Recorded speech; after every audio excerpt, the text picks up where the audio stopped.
Hey, everybody. Welcome to Fresh Take from What Fresh Hell Laughing in the Face of Motherhood. This is Amy, and today I'm talking to Erin Pepler. She's a freelance writer who lives in the Greater Toronto area with her husband and two kids. Erin's writing has appeared in Today's Parent, Romper, Scary Mommy, and many, many more. And she is also the author of Send Me Into the Woods Alone, Essays on Motherhood, which she's here to talk about today. Welcome, Erin. Thanks for having me. It's good to see you.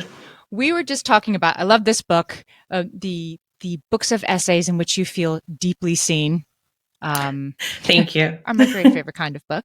And we have these weird things in common, I feel like you and I, Mhm. not living in Canada, but for example, we were just talking about before we recorded how we both discovered strangely that our eyesight improved during pregnancy. Like everything changes during pregnancy, including your eyesight, which yours also got better during pregnancy. Yeah, which I think is not as common as it getting worse because obviously when you're pregnant, your hormones are raging and everything is just all over the place. There's so many changes. I knew things could happen like your shoe size could change Mm-hmm. and all these random things. I had no idea your vision could change for better or worse. So after my son was born, I was squinting so hard with my glasses on and I thought, oh my goodness. And I Googled it and I was like, well, I'm going blind. I'm losing my vision because my glasses are on and I'm squinting so badly through them and I can't get any clear vision of anything. So to the optometrist, they're like, no, your prescription's way too strong now because your eyes have gotten so much better. And so that was nice after a brutal pregnancy. It was like a little gift. A little gimme. Yeah, and it's so strange. I feel like it's a metaphor for the whole sort of pregnancy experience, which you talk about so well in your book. I'm going to be throwing lots of quotes from this book at you and some of my favorite moments. But pregnancy is where the book sort of starts. Yes. And I'm going to quote you. Pregnancy is an objectively strange experience. Mhm. It's just deeply strange and it changes you in so many ways. Tell us a little bit more about your pregnancies and how transformative they were. Yeah, mine were not typical. I think anybody in any situation can have like a strange pregnancy or a pregnancy that feels really strange to them because it's Because a it is foreign strange. experience. Like it's an Yeah, yeah. experience you've never gone through. You're growing a human being inside of your body. You can't see what's happening. You feel things and you don't know if they're good or they're bad. Like everything about it is really just a lot of trust in your body, which can be hard. So for me, I had hyperemesis gravidarum and I had it twice. So quick context for anyone who doesn't know. So that's the one that was kind of people know about it more now because Amy Schumer Because of and Amy Schumer. Kate Middleton, like the Oh, Duchess of one of the places, one of the whatever she Duchesses, is. the Princess of Wales. I think she is now. Very beautiful, but she threw up all the time through each of her three Yes, pregnancies. because it can happen to anybody. So essentially, you have just debilitating nausea and vomiting. It can be something that only happens for a few months, or it can happen your whole pregnancy. And mine lasted the entire pregnancy. So for 9 months, I threw up so many times every day to the point where I hurt muscles in my stomach. I burst blood vessels in my face. I was on Zofran, which is a drug that they give to people who are having chemotherapy to combat the nausea. Like I went way past Declectin. I don't know if you have Declectin in the States. It might be a different brand I name. don't know if I've heard of Yeah, it. it's an anti-nausea drug they But I give know what pregnant Zofran women. is. I mean, it's hardcore. Yeah, but Zofran and it's hardcore and it's just awful. So you just can't function.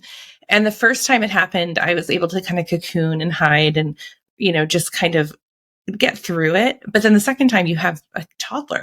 Baby. And it gets worse. Yeah. I've heard that it gets actually progressively worse with each pregnancy. Or is it just that I your think for baby's so some people, sick? mine did.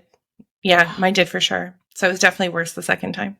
And then there's like this sort of, triple flip on top of that you're experiencing this really intense and unpleasant side effect in the middle of this objectively Mm-hmm. strange experience, as you say. But Mm-hmm. to the outer world, you are tasked with presenting nothing but sweet gratitude Yes. and blessed peace, right? And you really talk about this in the book too, so well and so clearly that pregnant women are assigned to sort of downplay their discomfort and minimize their pain. Yeah. And I mean, any woman I think knows that that's how women are treated by society in general, like pregnant or not. It's like, don't become a problem. Don't talk about your pain. Just kind of push everything down and put on a brave face and, Yep. just make everyone else's lives easier. And pregnancy is like, that's a really big part of it. So when people go like, how are you feeling? Instead of saying like, oh, I threw up so hard today that I peed my pants. And it wasn't the first time that happened. And I live in an apartment that doesn't have private laundry. So now I have to go down to my shared laundry. You don't say stuff like that. You go like, oh, you know what? I'm not feeling great, but I'm so excited about the baby. I can't wait. So blessed. Right. And right. and that part is true. Like I was so excited to have a baby. I was so excited to be a mom. I wanted kids more than anything, but that didn't change the fact that like being pregnant was horrible for me. It was a means to an end. Like I did it because I wanted the babies. I didn't do it because I was like glowing and taking maternity shots in a field and feeling beautiful and like empowered. And if that happens for other people, I think that's awesome. Like that's great luck.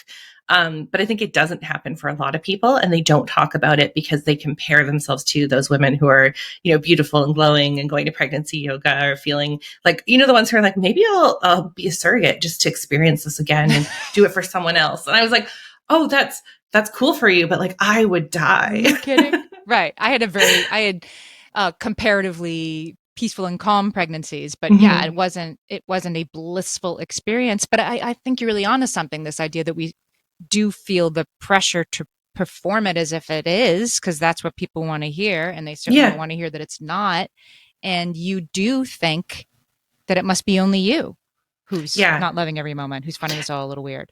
It's very isolating because I think there is that kind of onus on pregnant women to almost be like start presenting themselves as a mom, which is obviously equated with like selflessness and sacrifice and a lot of these things. You're on something, yeah. I absolutely think that there's a connection between how you deal with your pregnancy in public and how you're perceived.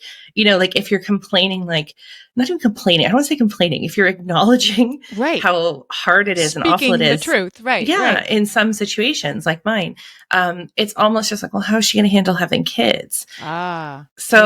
It's a very strange connection. But I've seen it so many times. And I think it's another way that we kind of like control women and their bodies and what they can say. And it's just a very strange, oppressive way to treat people. And it happens all the time. Another thing that you and I, one of the many small things we had in common is that during my pregnancies like you, I experienced a lot of insomnia. This is probably a little less, and not like I'm exhausted and I can't sleep. Like I'm not tired at all. I was up like doing my taxes in the middle of the night at 2 a.m, just wasn't tired. And I would bring it to my OBGYN, and he just would always say, well, I guess your body's just getting you ready for the baby to be born. There's never any, they're not going to give a pregnant woman sleeping pills, I guess, but there was never any, let's see what we can do about that to make that better for you. It's like, well, that it needs to be that way because your body is now in service of something else. So, yep. Yeah, you're a vessel at that point. You're a vessel, right? Yeah, right. Absolutely. So, no, the empathy is not necessarily there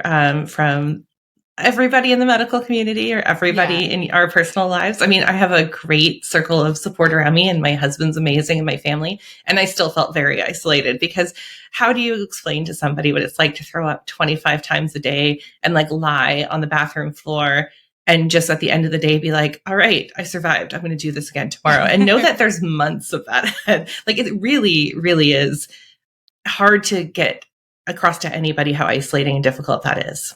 And then the baby comes. And speaking of objectively strange experiences, I'm going to quote you again here.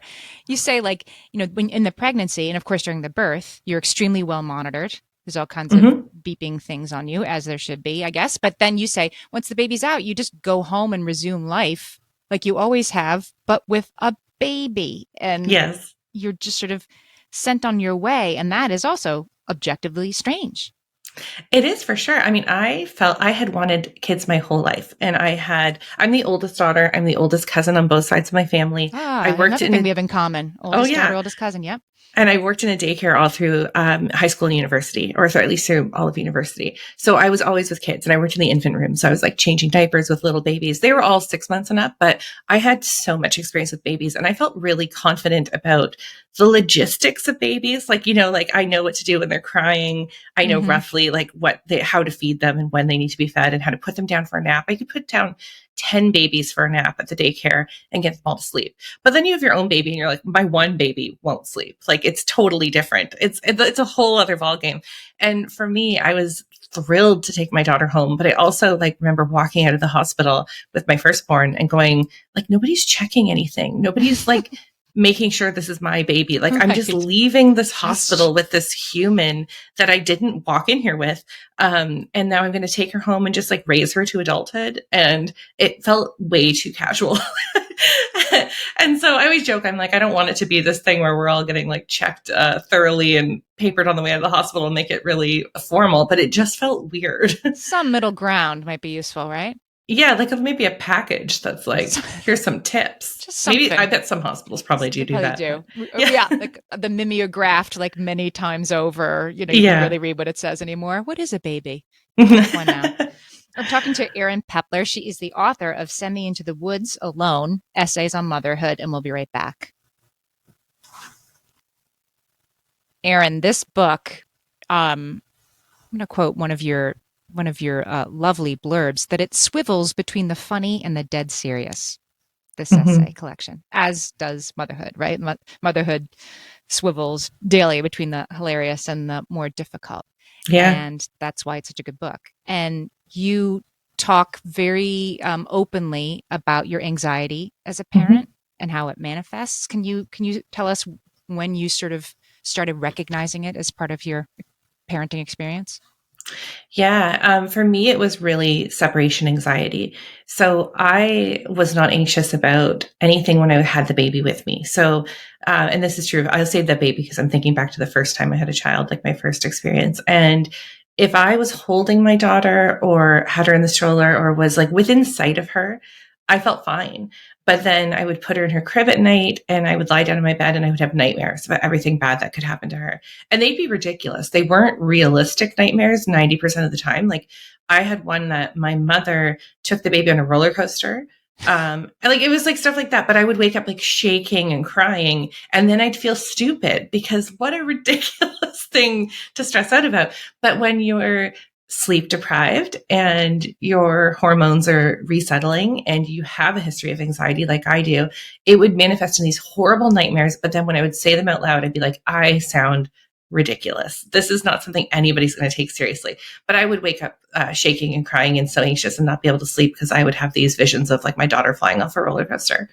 So at what point did it become like, oh, this might be more than I can handle? And what did you do about it?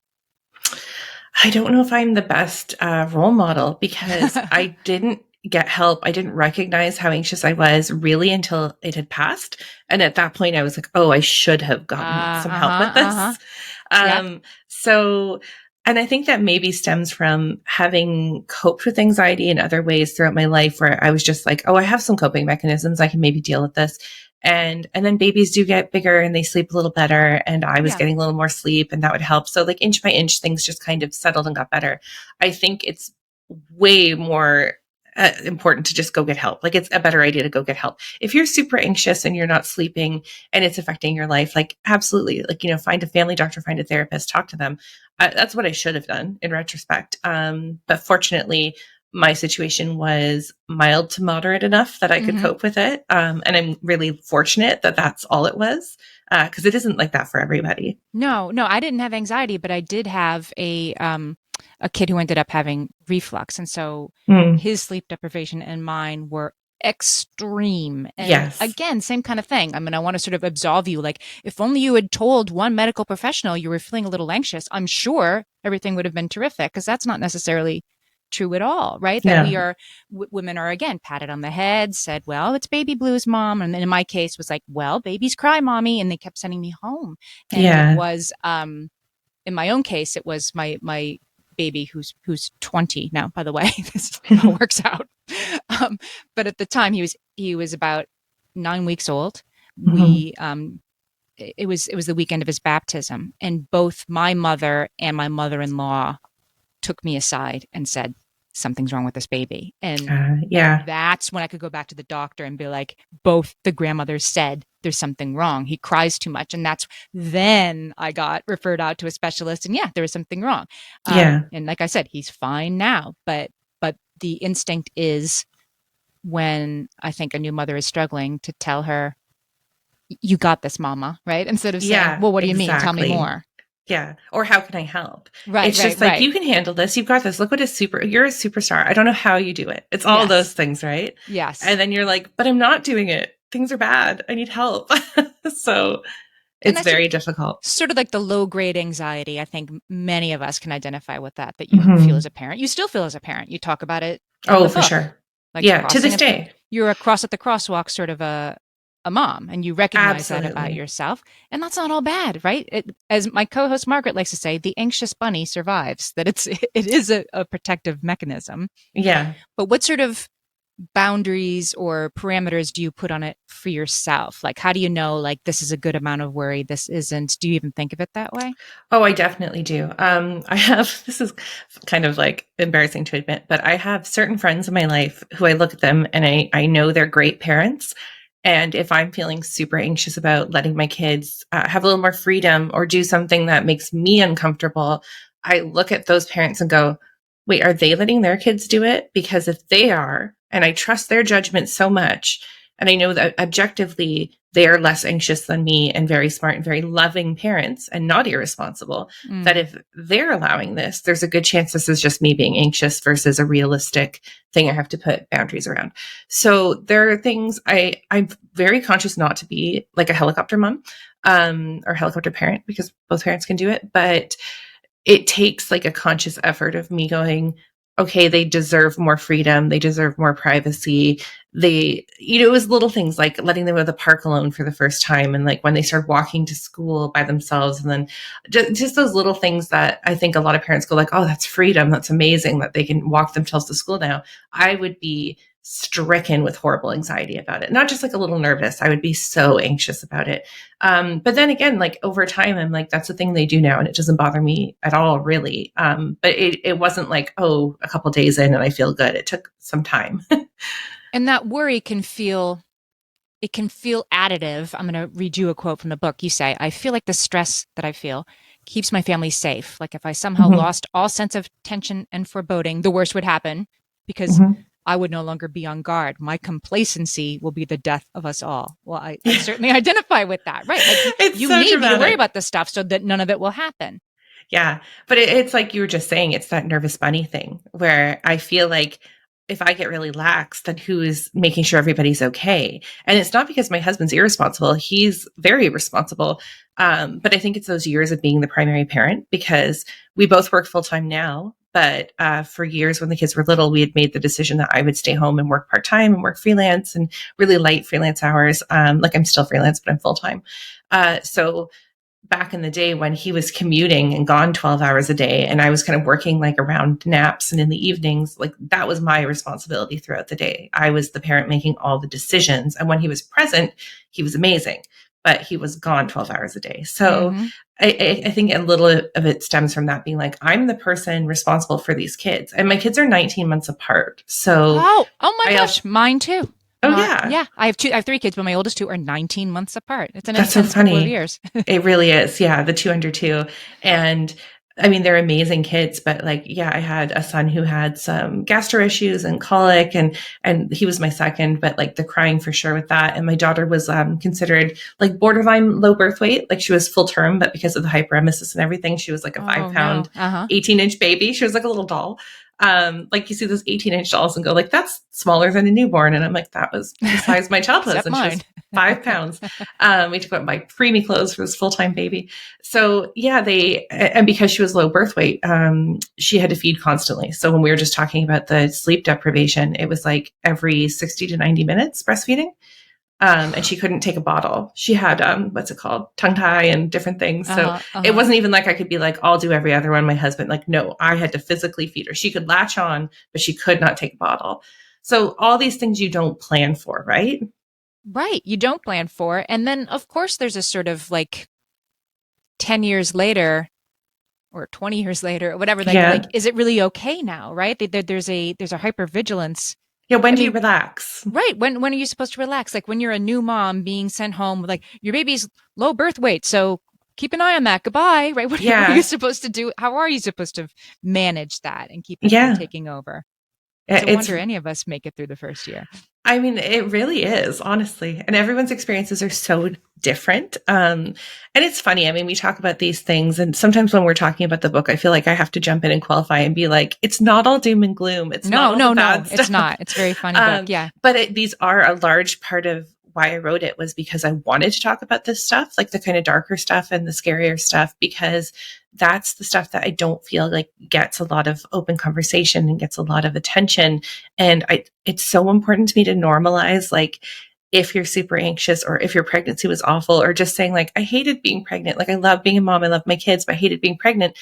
And that doesn't mean like they're not the same thing, right?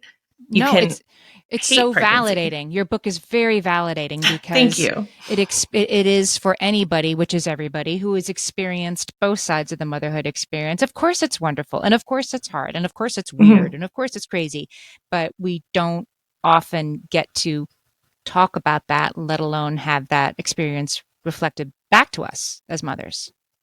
Did you set out to become a, a writer about parenting? And at what point were you sort of like, I have something to say here?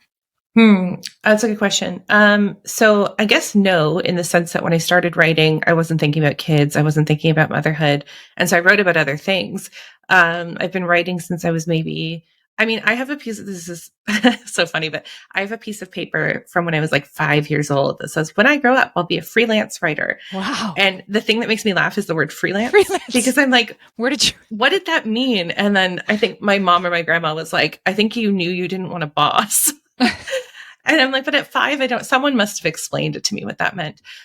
So I don't even remember when I started writing. I remember when I started writing personal essays was in high school, and I was like 15. And so it definitely wasn't motherhood and parenting focused at that time. It was just life and being a teenager and all that stuff. And then, going through university, I wrote for different papers and magazines and fell into a job in journalism, which was great because my degree was not in journalism. My degree was, I studied law. So when I had kids, suddenly that was the thing that was top of mind. And it has continued to be top of mind for the last 12 years, because I just don't know how. There's other things I like to talk about and other things I write about, but now everything goes through this filter and this frame of like me as a mom. Mm-hmm. And it's not the only thing I am. But it would be, I think, silly for me to ignore the fact that it's a big part of who I am, and it's a big part of how I view the world. So, sorry, I'm tangenting for a second, but like the book I'm working on now, that's not out yet. I have an essay on abortion, and the essay is on kind of like, being younger and being like, yeah, of course I'm pro-choice. That's how I feel. And then having kids and feeling like almost radicalized about like, now that I've had children and I've gone through these pregnancies and I've had a miscarriage and I've had 2 births and raised 2 babies, I feel so much more strongly about women having like control of their own bodies and autonomy and all of this stuff.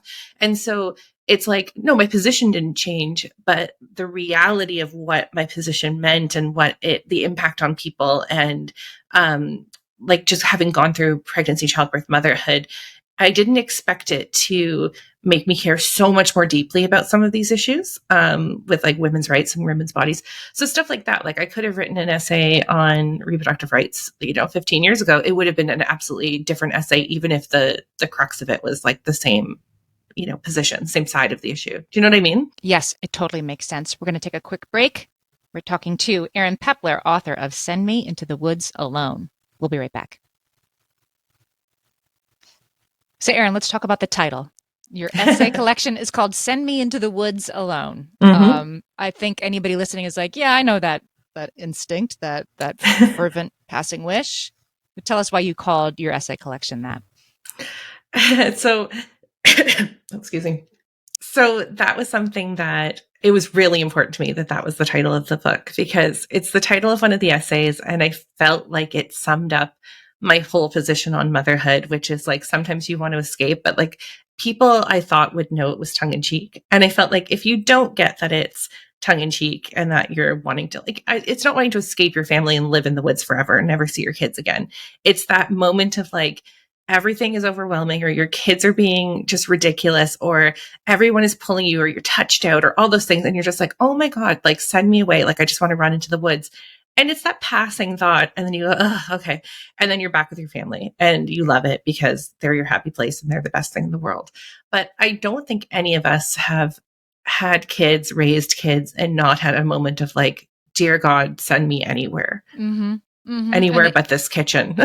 And it reminds me of what we were talking about at the beginning, but you're not supposed to feel that way, Mom. So please don't tell me that. Oh, yeah. Please don't tell me you're not loving being pregnant. I don't really want to hear that. Please don't tell me you sometimes wish you could, go off the grid and never be seen again for 5 minutes. I don't really want to hear that, Mom. You're supposed to think and behave a certain way that is always 100% positive and others focused. And so I think, it's kind of the perfect title for, this is going to cover all sides of this experience. I'm glad you think so. Whenever somebody enjoys the title, I think you're going to like the book, just because I'm like, you get it. If you get it, then you get it. And hopefully you'll get the rest of it. And it's just that feeling of, we shouldn't be ashamed of being like, sometimes we just want to run away. Like, how many moms talk about like, oh, if I could only just rent a hotel room and stay in it alone for 48 hours in silence and just not cook for anybody or clean anything or have hands on me or have people wanting to make decisions. Like, that decision fatigue you get as a mom and as a parent, just all of those things. And it doesn't mean you don't love your life and that you don't love your family. It's just so normal and so deeply human to need a break from something that is 24 hours a day and all consuming and is not just like mental, but like deeply, deeply emotional. And I couldn't care about anything more than I care about my kids. It would be impossible. So to put as much of my heart and my mind and my life and my hours of my day into my children and to not need a break from that, like, seems pretty unrealistic. Yes. And in your case, you talk in the book about a move to the suburbs for your family. That was the right thing to do. And here we are. And here you are. Where your kids were born in New York City, is that right? No, in Toronto. Oh, in Toronto, because you said at some point, you said Mount Sinai. I'm like, you're talking about being in the city and then Mount Sinai. Oh, I'm like, Mount Sinai is the big hospital in Toronto as well. Here too. I mean, it makes sense. Mm-hmm. And then you moved to the suburbs for your spouse's job was sort of the leading factor in this change. And tell the story about your 3-year-old's reaction a couple of months into the move. Yeah. So the one thing is, it wasn't the job. The plan was for him to get a job in the suburbs. Oh, okay. All right. It was financially motivated, because I'm sure anyone who lives in a big city can know. So to get a detached house in Toronto, you're looking at kind of a minimum of like $2 million. And to get like a decent semi, honestly, I might even be wrong at this point. It might be $2 million for a semi. It's very, very, very expensive is what I mean. Yes. And I had my kids fairly young. My husband and I got married when I was 25. I was pregnant like 8 or 9 months later, had my daughter when I was 26 and my son 19 months after that. So I am less than 10 years out into my career and have 2 children. My husband's the same age as me. We're like 10 months apart. We don't have $2 million to buy a house. And at that point, the suburbs were a lot more affordable. They're jacked up now too, but this was 8 years ago. So we moved out to a suburb that's about 40 minutes outside of Toronto. And objectively, it is a lovely place. It's a great place to raise kids. It's on Lake Ontario. There are great schools. It's a lovely community. I live on a court with beautiful tree-lined driveways. Like, everything is picture perfect. Sounds amazing. Had a meltdown. I could not adjust to, like, it's taken so long. And even at this point, we've lived in our house almost 9 years. I'm at a place of like acceptance. Like, I still don't love the suburbs. I still have this idea of, well, when we don't need space for a family of 4, we're just going to go back to the city because we'll just be able to get a small place, which is what we lived in before. Like, we were renting an apartment. I was very happy. But it was difficult to live in the apartment with the 4 kids. Yes. Not just because of the size, because I know a lot of people do it, but I write about this in the book. The apartment got mice. And then it was just something where I was like, I have a newborn. I have a daughter who's not even 2 yet. And then every morning I wake up and there's like mouse poop on her high chair, and rent has skyrocketed. So if I go to get a different apartment, it's going to be more than a mortgage on a 4-bedroom house in the suburbs. And why would I do that to my family? Because I want to stay in the city. And my husband was looking at job opportunities in the suburbs anyway. So yeah, we moved to the suburbs, and then he was commuting because he hadn't got that job in the suburbs yet. So he was commuting back into the city every day. And my daughter thought that we had moved to the suburbs without him. So he would leave because at she saw 6:30. so little, right? Go explain that Yeah. part. Yeah. So basically, she would wake up in the morning and he'd be gone for work already because he would take an hour-long GO train, which is like the commuter train. And then he would come home at dinner time and he would be there for dinner. He'd be there for bedtime. And then she'd wake up again in the morning and he'd be gone. And bedtime when you're that little, right, is like 6:30, 7 o'clock. Right. So they were seeing like an hour a day of their father. So she, when she became more verbal, was basically like, is daddy going to visit us? And I was like, well, daddy lives here. And she's like, but is he going to visit us again this weekend? And I was like, he lives here. This is his home. Like he lives in this house. Like I'm married to daddy. And she truly thought that he was visiting. He'd stayed in the city and we'd moved away. And it broke my heart. It devastated my husband. Aww, and then he really amped up his job search at that point. And then he got a job about 20 minutes away in the suburbs. And that was no longer an issue because they saw a lot more. And, you know, kids get older, their bedtimes get later. It's such a funny story. And believe me, I mean, we raised our kids in the city so that my spouse could see more of our kids. And it was often, 20 minutes before bed. It doesn't necessarily like the length of the commute. If you live closer, you just work more, right? It's sometimes hard to break that cycle. But it's a gift in a way that your daughter's innocent understanding of the situation reflects back to you like, oh, this is as hard as you think it is. You have moved to the suburbs and are isolated and are now probably doing it pretty much yourself, so much so that your daughter thinks it's just you now. Yeah. It's a gift in a way, right? They're like, oh, this is as hard as I thought it was. Because once again, as you say in the book, I'm in this beautiful house. I have absolutely no right to complain. You castigate yourself for the things that you are complaining about, even to yourself, right? That the house was a lot of work. All of a sudden you had to drive everywhere. And you didn't want to complain about it or be seen as complaining. And then when you do, you're told, well, have some perspective, right? Some people don't have a house. Like, you're right. But I can also be stressed that this has completely changed how our family operates. Absolutely. And I didn't drive before we moved to the suburbs. Like I lived in Toronto, which I think has the same kind of vibe as New York in the sense of you don't need to own a car. A lot of people in Toronto do, but I did not. So for me, getting around to 2 young kids under the age of 2 meant like taking a double stroller out on like the subway or whatever else, streetcars. And then suddenly I had to learn how to drive with 2 children in the car. And that was a huge anxiety for me. I still hate driving. I don't drive on the highways. I'm like a little grandma. I putter around. Like I get groceries. I go to the pharmacy. I go to friends' houses. But if we leave the city, I either like Uber or I take a train or my husband drives. Like I still don't drive. And it's been 9 years and I have no intention to learn how to drive on the highway. I don't care if it makes me a little dependent baby. I'm like, I don't want to do it. It scares me. So that was wild. Suddenly I'm like, oh, I'm in a suburb where I don't want to be. I can't get anywhere because we didn't have a car the first 6 months. We were taking our time trying to figure out like which one we wanted, how much money we wanted to spend. So I would be like, oh, I'll take them for a walk. And then I'd just walk these empty suburban streets with everyone like gone to work. The kids were in daycare. Like I would walk for 15 minutes and just see like a grocery store in the distance, like a gas station, because the suburbs, it's so like you're in subdivisions, right?